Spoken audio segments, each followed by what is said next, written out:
Good morning दोस्तों, एक बार फिर से स्वागत है आप सभी का कंप्लीट एजुकेशन के ऑफिशियल यूट्यूब चैनल पे। और मैं दिग्विजय सिंह आप सभी के सामने हाजिर हूं फिर से एक नया टॉपिक लेके, जिसमें हम पढ़ेंगे पौधों में तथा अन्य जीवों में श्वसन।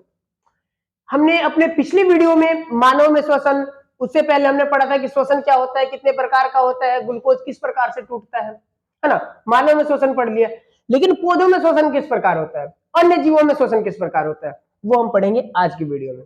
लेकिन दोस्तों, मेरा आपसे निवेदन है कि अगर आपने मेरी पिछली वीडियो नहीं देखी है तो प्लेलिस्ट में जाके जरूर देखें, ताकि आप उस नॉलेज से वंचित न रह जाएं। आप उसे देखिए और उम्मीद करते हैं आप बहुत आसानी से उन टॉपिक्स को, उन बिंदुओं को समझ पाएंगे। तो चलिए शुरू करते हैं। दोस्तों, पौधों में श्वसन किस प्रकार से होता है अभी तक? अच्छा, आप बताइए, पौधे श्वसन के दौरान कौन सी गैस अंदर लेते हैं, कौन सी गैस बाहर छोड़ते हैं? उम्मीद करते हैं कि आप लोगों ने सही सुना होगा, लेकिन बहुत सारे बच्चे अफवाह में रहते हैं। जैसे मैं भी जब छोटा था तो मुझे यही बताया गया था कि पौधे जो है कार्बन डाइऑक्साइड लेते हैं और ऑक्सीजन छोड़ते हैं। लेकिन दोस्तों, ये तथ्य बिल्कुल भी सही नहीं है, ये तथ्य जो है बिल्कुल ही गलत है। होता क्या है, पौधे श्वसन के दौरान तो ऑक्सीजन ही लेते हैं, ऑक्सीजन ही लेते हैं और कार्बन डाइऑक्साइड ही छोड़ते हैं। पौधे ऑक्सीजन जानते हैं दोस्तों कब छोड़ते हैं? जब वो प्रकाश संश्लेषण की क्रिया करते हैं। जैसे हमने पिछली वीडियो में पढ़ा था, प्रकाश संश्लेषण की क्रिया के दौरान पौधे जो है अपना भोजन बनाते हैं। वो भोजन अपना ग्लूकोज के रूप में बनाते हैं और साथ में जो बाई प्रोडक्ट निकलता है वो होता है आपका ऑक्सीजन।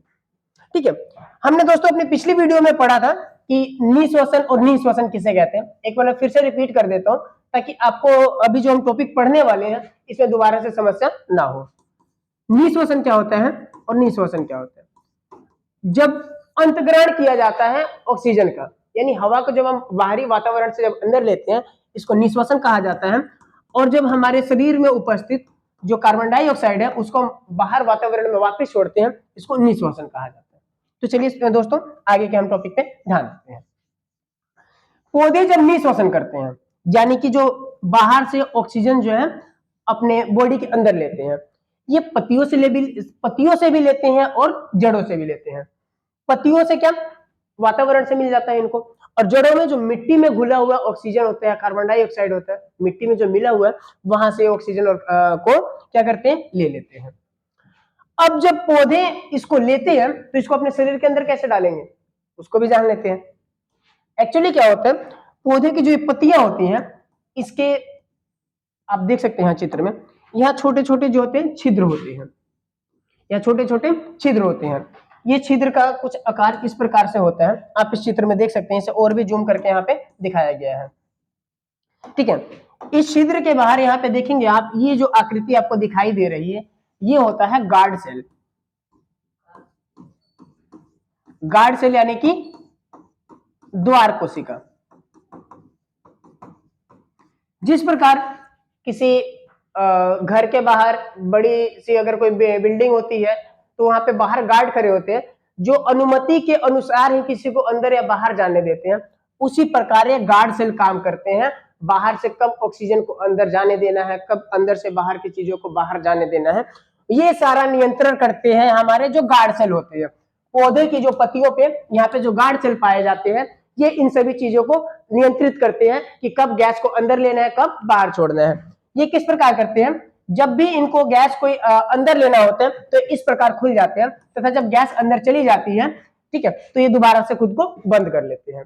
इसके अलावा ये जो गार्ड सेल है, इनका एक और भी बहुत ही बेहतरीन काम होता है, बहुत ही महत्वपूर्ण कार्य होता है ट्रांसपायरेशन में। ट्रांसपायरेशन शायद आपने सुना होगा। जिस प्रकार हमारे शरीर में क्या होता है, गर्मियों के दौरान हम देखते हैं कि बहुत ज्यादा पसीना निकलता है हमारी त्वचा से, तो पौधों में भी तो कुछ निकलता होगा बाहर, तो ये सब पदार्थ पौधों से निकलता है, वो भी कंट्रोल होता है इन गार्ड सेल के द्वारा। जब यहां से वाष्पोत्सर्जन के दौरान यानी कि ट्रांसपिरेशन के दौरान जब वाटर मॉलिक्यूल, जो पानी के जो कण है, जो बाहर निकलने होते हैं, तो ये गार्ड सेल ओपन हो जाता है और यहां से जो है जल बाहर निकल जाता है, तथा दोबारा इसके बाद जो होते हैं गार्ड सेल बंद हो जाते हैं। इस प्रकार जो है गार्ड सेल श्वसन के दौरान भी और ट्रांसपिरेशन के दौरान भी, दोनों में ही पौधों की मदद करते हैं। तो अभी हमने देखा किस प्रकार से पौधों में श्वसन होता है। अब हम दोस्तों जानेंगे कि अन्य जीवों में श्वसन किस प्रकार से होता है। ठीक है, जैसे कि हम उदाहरण के साथ चलते हैं कि आपको स्क्रीन पे दिखाई दे रहा होगा मेंढक। दोस्तों मेंढक का जो जीवन होता है वो बहुत ही ज्यादा इंटरेस्टिंग होता है। किस प्रकार से? मेंढक में जो देखिए दोस्तों, हम इसको पहले समझ लेते हैं, फिर चित्र के बारे में भी चर्चा करेंगे।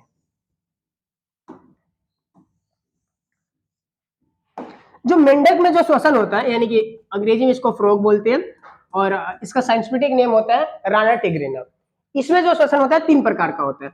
सबसे पहले जब ये जन्म लेता है, देखिए दोस्तों जब मेंढक जन्म लेता है तो वो एक मछली के आकार का दिखाई देता है आपको।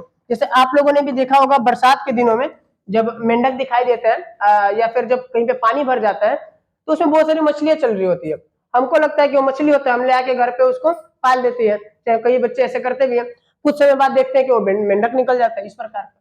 ठीक है।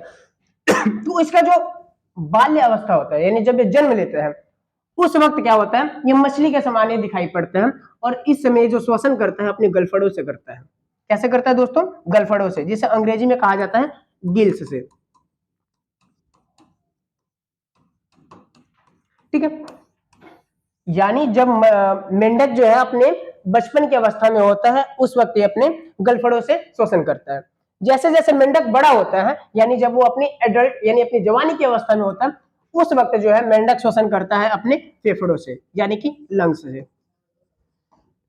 And third and most important topic, जब मेंढक बूढ़ा होने लगता है या फिर वो अवस्था होती है जब तालाब सूखने लगते हैं और मेंढक कहां चला जाता है, अपनी मिट्टी के अंदर घुस जाते हैं, उस समय क्या करते हैं मेंढक जो है त्वचा से सांस लेते हैं। मिट्टी में ऊपर से जो ऑक्सीजन होता है वहां से अपना श्वसन करते हैं। इस प्रकार जो है मेंढक गलफड़ से भी सांस लेते हैं, लेकिन इसकी अवस्था जो होती है वो अलग होती है। अपने फेफड़ों से भी सांस लेते हैं, अलग अवस्था में लेते हैं, एंड अपनी त्वचा से भी लेते हैं, लेकिन इसकी भी जो अवस्था होती है वो अलग होती है। यह आप चित्र में देख सकते हैं कि इसमें इसके दो अवस्था देखिए, इसके सभी अवस्था को दर्शाया गया है इसमें। जैसे कि आप देख सकते हैं किस प्रकार अंडे से देन वो आगे से आगे टेडपोल एंड देन अंत में क्या हुआ, यहाँ पे मेंढक बन के निकल गया है। इसको देहाती भाषा में लोग बेंग भी कहते हैं। ठीक है, एंड इसका ये चित्र तो सभी ने देखा होगा, ये बहुत ही फेमस है, काफी आसपास में पाया जाता है तालाब वगैरह में, बच्चों ने इसको देखा होगा बहुत ज्यादा। ठीक है दोस्तों, अगला जो हमारा टॉपिक रहेगा, यानी तिलचट्टे में जो है कॉकरोच बहुत ज्यादा फेमस है। कहां से लड़कियां बहुत ज्यादा डरती है इससे। डरने का रीजन क्या होता है, जब आसपास कोई लड़का होता है तो क्या होता है, उनको दिखावा करना होता है, तो उस समय क्या होता है डरने का एक्टिंग करती है। और जब कोई नहीं रहता है ना लड़का लड़का आसपास तो उठा के इसे फेंक भी देती है, हाथ से उठा लेगी सब। और जब कोई लड़का रहता है आसपास में तो ओ माय गॉड कॉकरोच है, इस प्रकार की जो है वो गतिविधियां करती है। इसका भी जो है बहुत ही इंटरेस्टिंग रहता है। जो एक कॉकरोच है, ये कॉकरोच श्वसन करता है, यहाँ पे इसका ट्रैकिया होता है यहाँ पे, ये देख सकते हैं इस वाले चित्र में, छोटे वाले में। इसको भी हम बड़ा कर देते हैं ताकि आप अच्छे तरीके से इसको देख सके और समझ सकें। इसका जो यहाँ पे ट्रैकिया होता है, यहाँ से जो है कॉकरोच जो है श्वसन करता है। कॉकरोच जो श्वसन करता है अपने ट्रैकिया से करता है। यहाँ पे क्या होता है, छिद्र होता है। ठीक है, इस छिद्र के माध्यम से ही जो है कॉकरोच जो है श्वसन कर पाता है। आप यहाँ पे देखेंगे कि ये जो दो एंटीना होता है, एंटीना टाइप के दिखाई दे रहे हैं, इस एंटीना का कार्य क्या होता है, ये क्यों लगा होता है, कभी आपने सोचा है? चलिए कोई बात नहीं, हम बता देते हैं। कॉकरोच क्या होते हैं, घर में ही देखा होगा आप लोगों ने, ये एंटीना होता है कि आसपास से आने वाली आवाजों को पहचानने के लिए। जैसे कि मान लीजिए कि कॉकरोच यहाँ पे अभी फर्श पे पड़ा हुआ है और आपने दरवाजा खोला, तो वहां से जो आवाज आएगी वो फटाक से इनके एंटीना पे क्या होता है कैच कर लेते हैं और उसके अनुसार अपनी गतिविधि करते हैं और फटाफट से वहां से भाग जाते हैं। ठीक है, अच्छा कॉकरोच में एक और बहुत ही इंटरेस्टिंग चीज होता है, उसको भी हम जान लेते हैं। यदि आप किसी कॉकरोच को क्या करते हैं, मार देते हैं, मारते नहीं है, यदि मान लीजिए उसका क्या करते हैं आप, यहां से उसको काट देते हैं, यहां से क्या किया आपने, काट दिया। जानते हैं दोस्तों ये कॉकरोच मरेगा नहीं। मान लीजिए आप यहां से काट के चले गए, थोड़ी देर वैसे ही पड़ा रहेगा, जैसे आप वहां से गए उठ के फटाक देना कहीं और चला जाएगा। जानते क्या होता है, लेकिन हाँ मर जाएगा लगभग 10 से 12 दिनों बाद। रीजन क्या है, ये श्वसन कहां से कर रहा है, ट्रैकिया से। ट्रैकिया कहाँ है, इसके यहाँ बीच में पेट में उपस्थित है, तो इसकी वजह से श्वसन तो ये करता रहेगा, तो श्वसन के कारण ये नहीं मरेगा। लेकिन क्या है, कोई भी जीव भूख तो लगती है ना भाई, खाना तो चाहिए ना उसको, अब खाने में कहां से खाएगा, आप तो काट दिए इसको। तो इस अवस्था में क्या होता है 10 से 12 दिन तक वो सर्वाइव कर जाता है और उसके बाद क्या होता है अपना जो प्राण को त्याग कर देता है। इस प्रकार से हमने अपने इस वीडियो में देखा कि किस प्रकार से पौधों में श्वसन होता है, पौधे में किस प्रकार से ट्रांसपीरेशन होता है, मेंढक किस प्रकार से श्वसन करता है, किस अवस्था में किस प्रकार से श्वसन करता है, तिलचट्टा यानी कि जो कॉकरेज है ये किस प्रकार से श्वसन करता है, इसका जो एंटीना है इसका क्या उपयोग होता है ना। मेरे आप सभी दोस्तों से रिक्वेस्ट रहेगा कि आप इस वीडियो को अगर आपको अच्छा लगा है, पसंद आया तो इसको आगे भी शेयर कीजिए, ठीक है। और अगर आपने पिछली वीडियोस को नहीं देखा तो हमारी प्लेलिस्ट से जाके जरूर देखिए ताकि आप भी उन टॉपिक्स को भी आसानी से समझ सके। जय हिंद दोस्तों।